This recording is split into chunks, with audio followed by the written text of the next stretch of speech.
Good day mga ka-Fixit! Quick recovery kapag namatayan ka ng makina sa manual transmission ng sasakyan.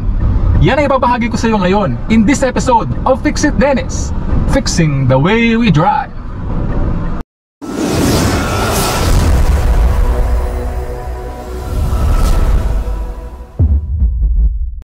Okay mga ka-Fixit, for today's episode, quote mga ka-Fixit, "We are a tourist in this world. God is our travel agent. He has already fixed our routes. He made our reservations. He has confirmed our destinations. Trust Him and enjoy this trip called life." God bless and good morning po sa inyong lahat. So sa araw na ito, ibabahagi ko sa inyo ang quick recovery tips, tricks, and techniques kung paano ang gagawin kapag namatayan ka ng makina sa manual transmission na sasakyan. So very importantly, kapag namatayan ka ng makina sa manual transmission na sasakyan, lalong-lalo na kapag sa mga uphill na kalsada, ito yung isa sa mga nakakatakot na senaryo na pwedeng mangyari sa'yo, lalong-lalo na kung baguhan ka pa lamang nagmamaneho. So marami nagtatanong sa akin at marami nagre-request ng video na ito.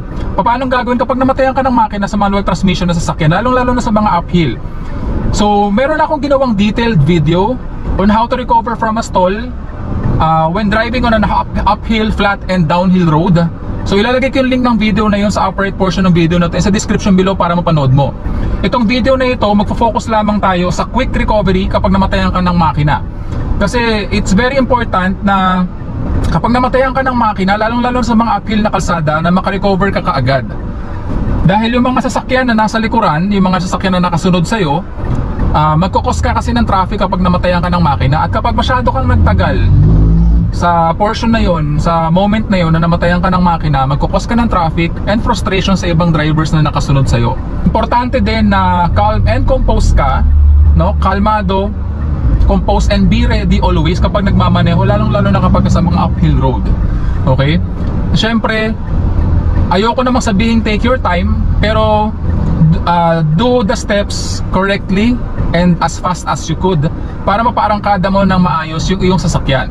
Kaya nga importante mga ka-Fixit na nagpa-practice ka, pinapractice mo kapag may oras ka, yung mga steps involved kapag nagpapaarangkada ka ng iyong sasakyan, lalong-lalo na yung clutch biting point sa manual transmission na sasakyan, para ma-master mo yan at hindi ka mahirapan kapag namatayan ka ng makina sa mga uphill roads.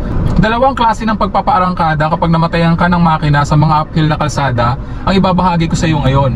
Una, yung beginner method, and yung pangalawa, yung atin pong advanced method mga ka-Fixit. Beginner method, ito yung gagamit tayo ng handbrake, and yung advanced method, yung hindi na tayo gagamit ng handbrake mga ka-Fixit.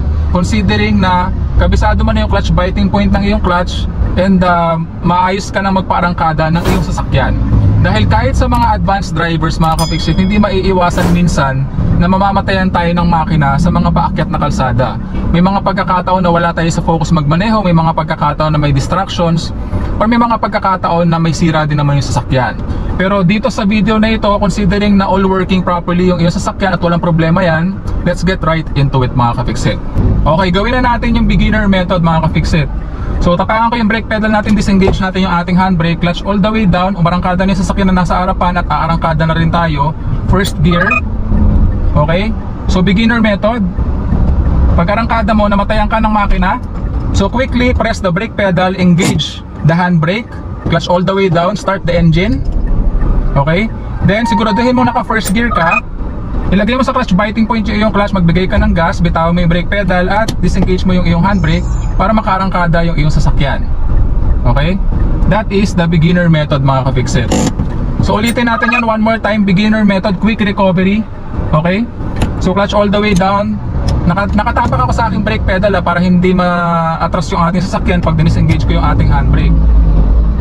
First gear, so magpaparangkada tayo ng ating sasakyan, namatayan ka ng makina. Okay, ayan, namatayan tayo ng makina. So quickly, brake pedal, engage natin yung ating handbrake, clutch all the way down, start the engine. Siguraduhin mo naka first gear ka mga ka-Fixit, and clutch to the biting point, bitawan mo yung brake pedal, magbigay ka ng gas, bitawan mo, disengage mo yung handbrake para makaarangkada yung iyong sasakyan. Yan. So yan yung quick recovery natin, beginner method mga ka-fixit. So gawin naman natin yung advanced method mga ka-fixit. Quick recovery, advanced method, hindi tayo gagamit ng ating handbrake. Okay? So parang kadahin natin yung ating sasakyan, nakatapa ako sa ating brake pedal, disengage natin yung ating handbrake dahil sigurado ako na hindi aatras yung ating sasakyan pag disengage ko yung ating handbrake. Clutch all the way down, first gear mga ka-fixit. Paparangkadahin natin yung ating sasakyan dahil umarangkada na yung sasakyan na nasa unahan. So magbibigay ako ng gas, clutch to the biting point, nagkamali ako. Kailangan ko huminto, hindi ko na clutch all the way down, so mamamatay tayo ng makina. So quickly press the brake pedal, clutch all the way down, start the engine. Okay? Make sure na naka first gear ka, siguraduhin mo first gear yan. Tapos ang gagawin ko ngayon, ika-clutch biting point ko at bibitawan ko yung ating brake pedal, then quickly magbibigay ako ng gas. Just like that. Ulitin ko yun, halimbawa ganyan, nakakahinto pa rin tayo, naka first gear tayo, no? Clutch to the biting point, bibitawan ko yung ating brake pedal at magbibigay ako ng gas. Almost 1,500 RPM of gas mga ka-fixit. Okay? Ulitin natin yung scenario na yan, advanced method, quick recovery, pag namatayan ka ng makina. So halimbawa, hihinto ako, hindi ko na clutch all the way down. So namatayan tayo ng makina, ang gagawin natin, hold the brake pedal para hindi umatras ang sasakyan, clutch all the way down. Start the engine, siguraduhin mo naka first gear ka, then quickly clutch to the biting point, bitawan mo yung brake pedal, magbigay ka ng gas, 1,500 RPM of gas. Then kapag nakaarangkada yung sasakyan at 10 km per hour, pwede nang bitawan nyo yung clutch all the way up dahil hindi ka na mamamatayan ng makina at this point. Yan. So tuloy-tuloy na ako magbibigay ng gas ngayon mga ka-fixit. 2,000 RPM of gas, clutch all the way down, second gear. Another one, 2,000 RPM of gas, clutch all the way down, third gear. Okay? So sa mga pagkakataon na yun mga ka-fixit, pinakita ko sa iyo ang quick recovery. Okay? Na pwede mong gawin kapag ikaw ay namatayan ng makina sa manual transmission na sasakyan. So actually, kaya ko pang gawin ng mas mabilis sa pagkakataon na yon. Pero dahil kailangan ko magsalita habang dinedemo ko sa inyo yung steps, medyo nagtagal tayo. Pero actually, kung gagawin mo yung steps na yon, na hindi ako magsasalita, talaga nakafocus lang ako sa pagmamaneho, mabilis lang dapat yun mga ka-fixit. Kaya ako tinawag na quick recovery. Okay mga ka-fixit, quick recovery, beginner method.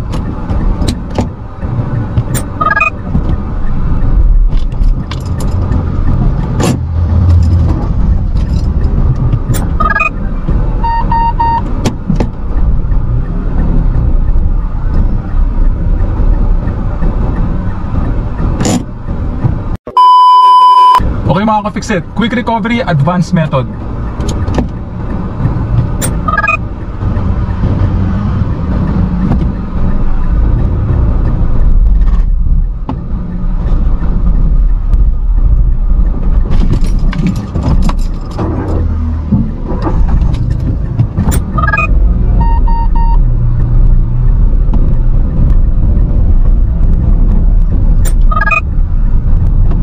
Okay mga ka-fixit, so yun yung dalawang method na pwede natin gawin kapag tayo ay namatayan ng makina sa manual transmission na sasakyan. Quick recovery mga ka-fixit. Pero between the two, beginner method and advanced method, syempre mas mabilis yung advanced method mga ka-fixit. Kasi the advanced method does not involve using the handbrake. So mas mabilis yung response time, mas mabilis yung mga steps. Kaya mas mabilis natin mapaparangkado yung ating sasakyan using the advanced method. Yun nga lang, kung hindi pa masyadong kabisado yung clutch biting point ng iyong manual transmission na sasakyan at hindi ka pa sanay masyado magbigay ng tamang RPM, hindi mo yun magagawa ng tama. Kaya importante na magkakapag-practice ka kapag meron kang vacant time. So kung merong inclined road sa inyong lugar na hindi masyadong busy, pwede ka mag-practice doon on your vacant time mga ka-fixit.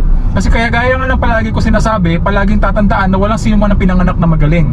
Kailangan natin ng sapat na panahon at pagkasanay upang maging magaling tayo sa anumang bagay. Tandaan mo yung ka-fixit, importante yan. Lalo-lalo na sa mga bago pa lamang natututo magmaneho kagaya mo. So that concludes our episode for the day. I do hope na sana may natutunan ka sa video episode natin ngayong araw. So kung di ka pa subscriber ng channel ko, please consider subscribing. Please like, leave a comment, and share my videos para makatulong din po sa iba. Please also follow me in my Fix It Dennis Facebook page and TikTok. Again, thank you for watching. Hanggang sa muli. Paalam!